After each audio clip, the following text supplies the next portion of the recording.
Hello there, this is Al24 News live from Algiers. Coming up next in our World News program.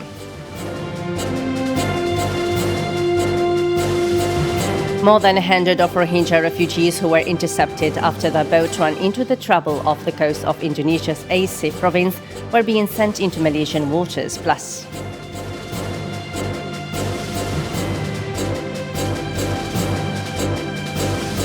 the last declarations of WHO didn't sound as assuring for people around the world as they warned of the spread of the new variant of COVID-19, explaining that this newly discovered strain remains with a really high risk as the rapid transmissibility of the disease can overwhelm health centers and hospitals.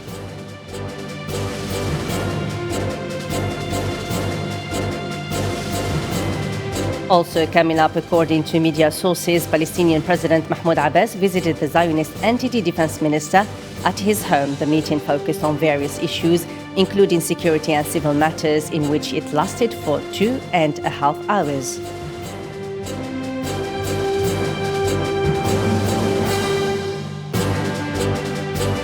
And the United States government promised its allies in Europe transparency and solidarity regarding its planned talks with Russia to address tensions over Ukraine.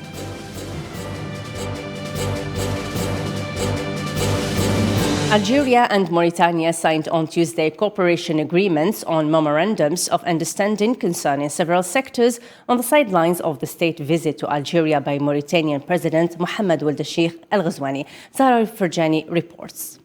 Algeria and Mauritania signed several agreements related to the sectors of higher education and scientific research, health, vocational training, and micro-enterprises. This came on the second day of the official visit paid by Mauritanian President Mohamed Ould Cheikh Al Ghazouani to Algeria at the invitation of his Algerian counterpart, President Abdelmadjid Tebboune.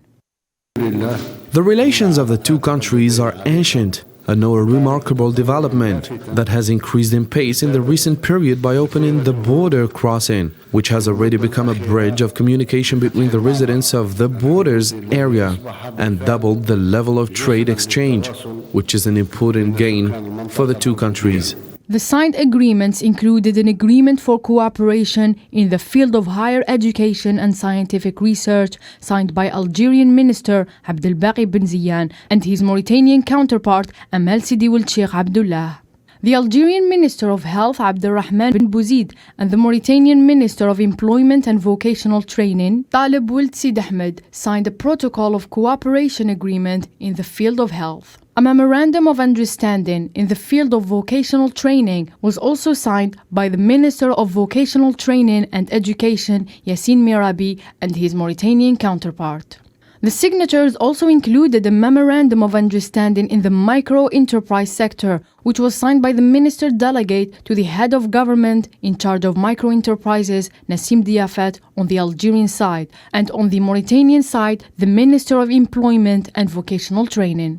The Mauritanian president described in a press statement the bonds of cooperation between Algeria and his country as wide, diverse, and rooted in history. The relations of cooperation between our two brotherly countries are wide and varied.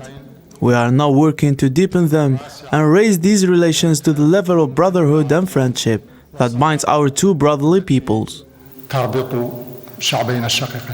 The two countries aim to raise their relations to the level of brotherhood and friendship that binds the two brotherly people. More than 100 of Rohingya refugees who were intercepted after their boat ran into trouble off the coast of Indonesia's Aceh province were being sent into Malaysian waters. At least 100 people, mostly women and children, on board a wooden vessel said to be taken on water were denied refugee in Indonesia and instead pushed into the neighboring Southeast Asian country.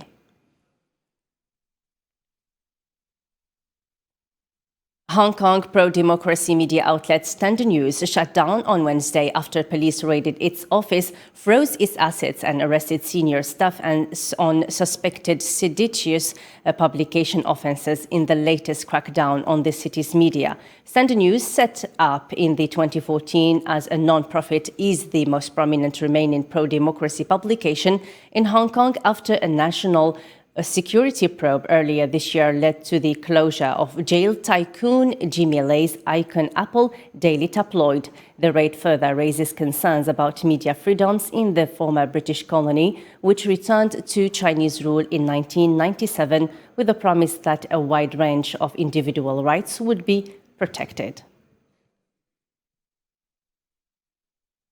The latest declarations of World Health Organization didn't sound as assuring for people around the world as they warned of the spread of the new variant of COVID-19, explaining that this newly discovered strain remains with a really high risk as the spread transmissibility of the disease can overwhelm health centers and hospitals.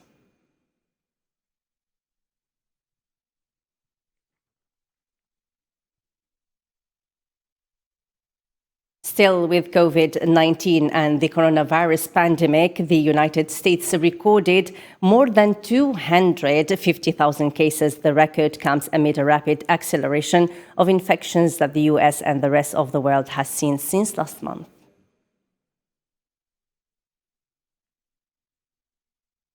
A violent and nationwide wave of the newly discovered COVID-19 strain has hit Europe, and most countries in the continent are witnessing record numbers of infections every day, especially ahead of the New Year's Eve, which won't be an ordinary one amidst the cancellations of most events for the second year in a row. Ayadi Usama reports.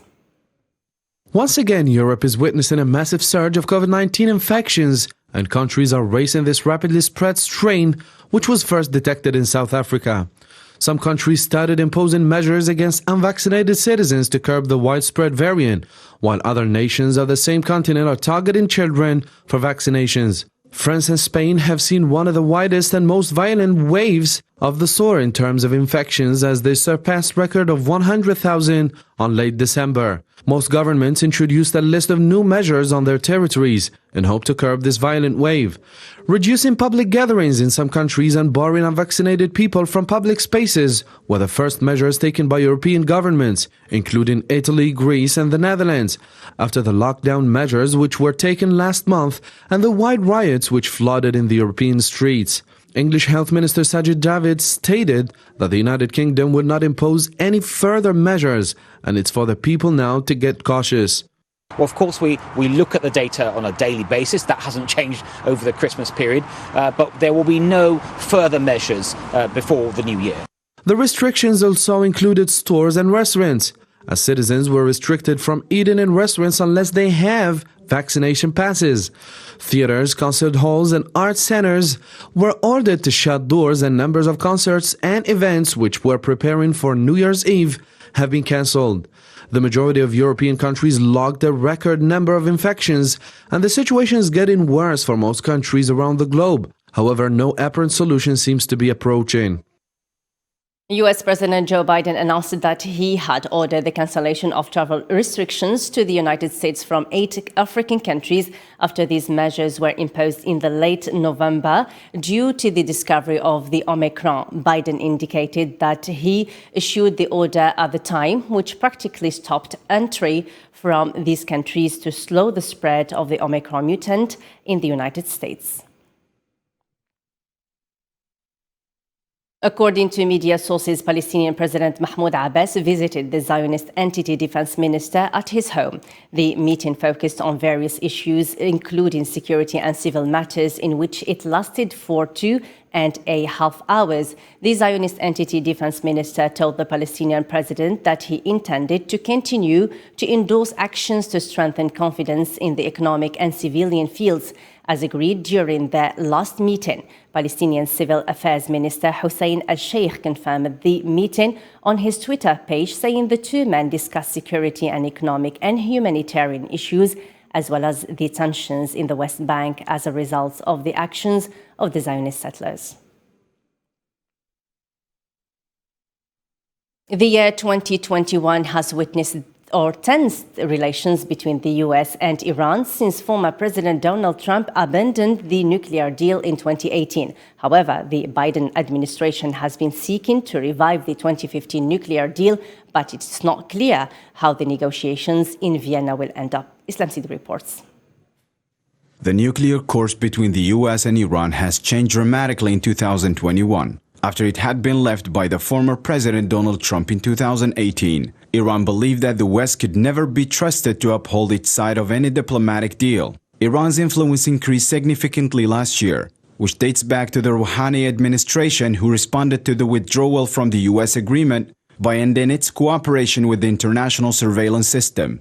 The nuclear infrastructure was seen as a major threat. The result has seen diplomatic stagnation. In December, the parties to the agreement met again in Vienna, the seventh time they gathered in the Austrian capital to find a way of restoring the deal, and the first time since Raisi's mandate. The Iranian government has required the West fully repeal or extend sanctions, including those unrelated to its nuclear program, even while refusing to directly negotiate at all with the United States. It's yet unclear how the negotiations will ultimately end. However, Washington has declared that there is a remarkable progress in negotiations this week. It's worth noting that this week military drills led by Iran were intended to send a warning to the Zionist occupier. Iran conducted these exercises in the Persian Gulf over concerns about plans for Zionist organizations to attack Iran's nuclear facilities. The war game involved the launch of ballistic and cruise missiles. The missile has shown to flatten a target similar to the Dimona reactor in Zionist occupier. The United States government promised its allies in Europe transparency and solidarity regarding its planned talks with Russia to address tensions over Ukraine. U.S. State Department spokesperson Ned Price told reporters the dialogue would focus on mutual goals. He stressed that Washington would stick to the principle of nothing about them without them regarding any issues affecting the U.S. allies in Europe.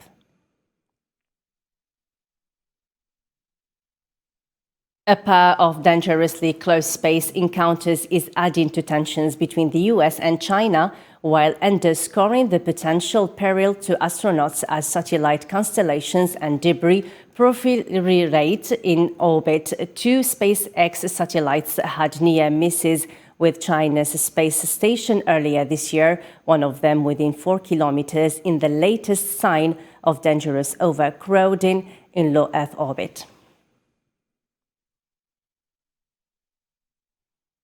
The Iga Dam collapsed in the Brazilian state of Bahia, prompting authorities to evacuate residents at risk, mainly in the city of Itambi. No deaths or injuries have been reported for the moment. The city governments of concerned provinces posted warnings on social media this past weekend, urging people to seek safety. The incident comes after weeks of heavy rainfall that flooded Bahia state in the northeast of the country. In the wake of massive forest fires in the commune of Quilon in the Noble region south of Santiago, Chilean Agriculture Minister Maria Emilia Unduraga declared an agricultural emergency on Tuesday. Local authorities reported that several regions face an extreme crisis of water due to a lack of rainfall, resulting in the rapid spread of forest fires. Unduraga said the country is affected by 179 forest fires, which have ruined over 20,000 hectares of land between the center and southern part of the nation. In 2021, a series of crises highlighted the European Union's helplessness to irregular migration. Member states responded with fenced camps and pushbacks at the bloc's external borders, absent a common migration and asylum policy, building that policy observers predict will be the focus of 2022.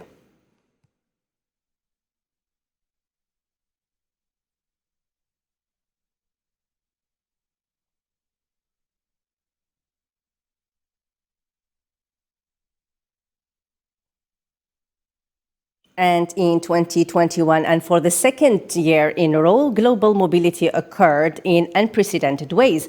Millions of people fled their homes out of poverty and conflicts and damages caused by natural disasters. Nabil Khazini reports. For 2 years, the global refugee crisis has been overshadowed by the battle against COVID-19.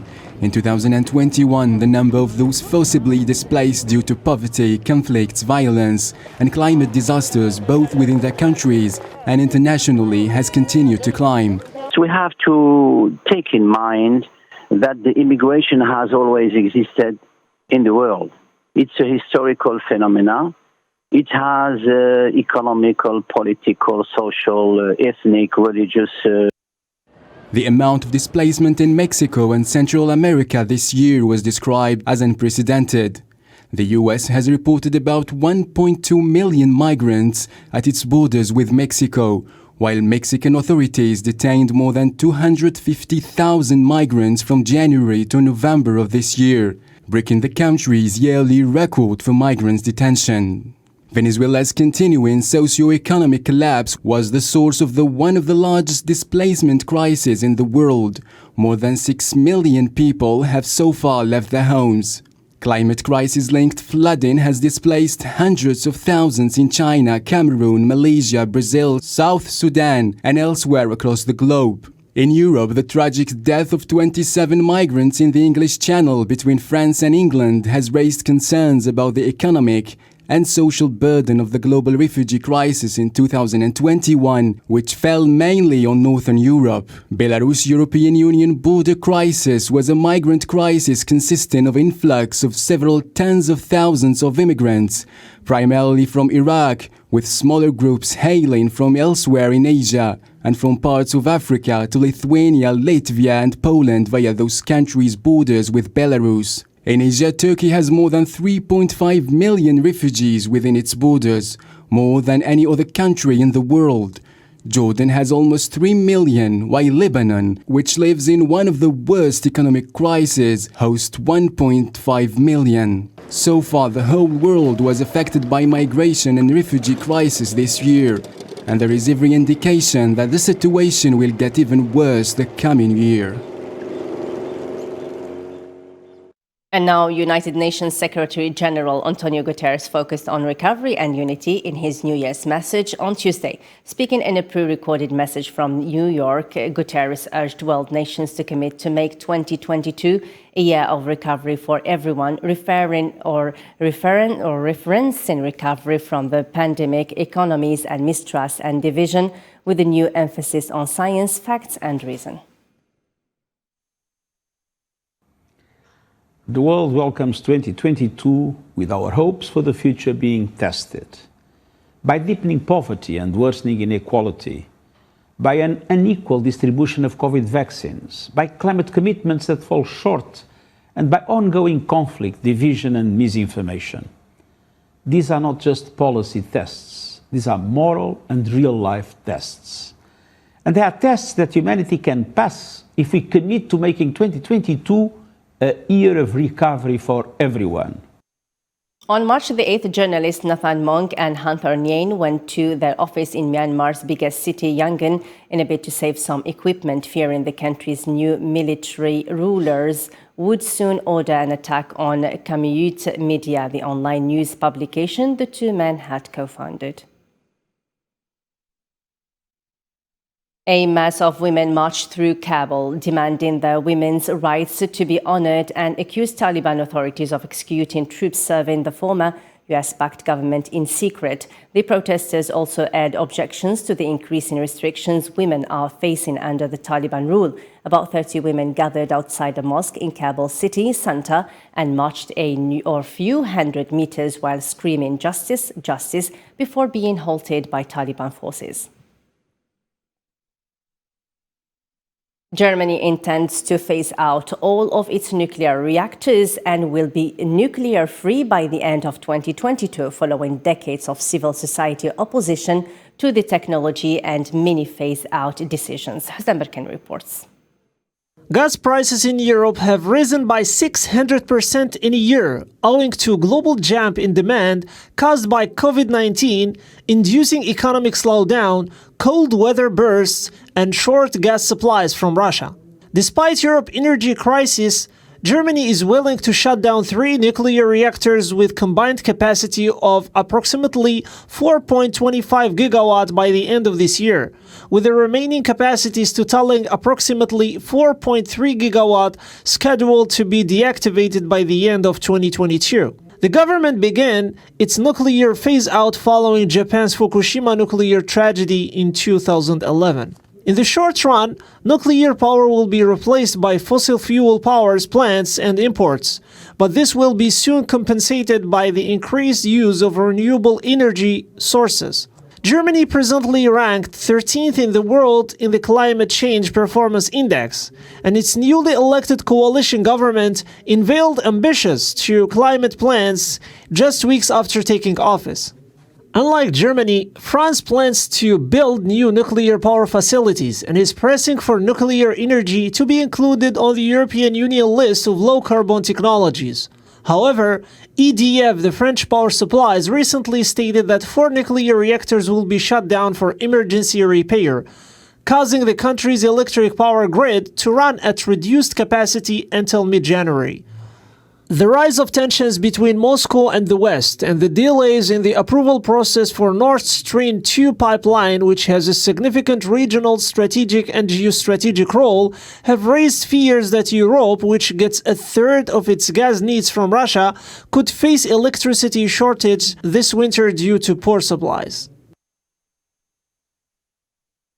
Mexico wants to stop exporting crude oil in 2023 as part of Andres Manuel Lopez's nationalist government's ambition to achieve local fuel self-sufficiency. Chief Executive Octavio Romero stated during a news conference in Mexico City on Tuesday that crude oil exports will be reduced to 435,000 barrels per day in 2022 before sales to foreign clients are phased out the following year. Harry, the militant son of a Nevada hard rock miner, became a majority leader from poverty in the U.S. Senate and gained a reputation as a fierce party fighter during times of political impasse in Washington. He died at the age of 82 years old. He has represented Nevada as a Democrat in the U.S. Congress for over 30 years, died after a long battle with cancer. At least 38 people were killed in the collapse of a non-operational gold mine in Sudan's West Kordofan province over the weekend. On Tuesday, Sudanese Mineral Resources Company Limited said in a statement posted on Facebook the closed non-functioning mine was located in the village of Fujia, some 700 kilometers south of the capital, Khartoum. And finally, Ferran Torres completes £55 million Barcelona transfer from Man City on deal that includes €1 billion buyout clause. Ferran Torres has sealed a return to Spain.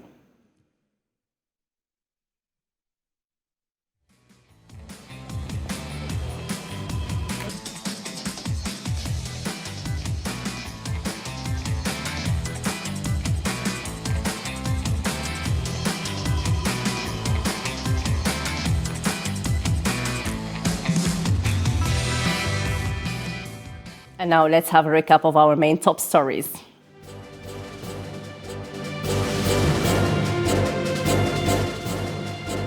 More than 100 of Rohingya refugees who were intercepted after their boat ran into trouble off the coast of Indonesia, Aceh province, were being sent into Malaysian waters.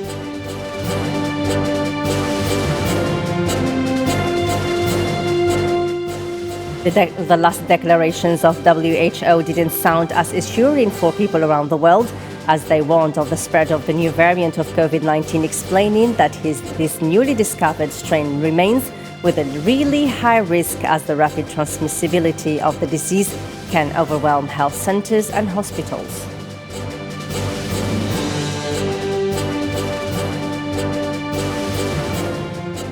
Palestinian President Mahmoud Abbas visited the Zionist entity defense minister at his home. The meeting focused on various issues, including security and civil matters, in which it lasted for 2.5 hours.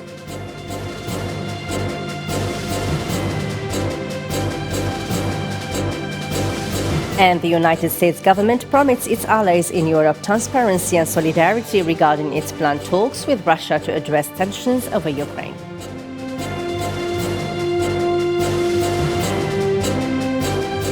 That's all for me and the rest of the team. Thanks for watching. Bye for now.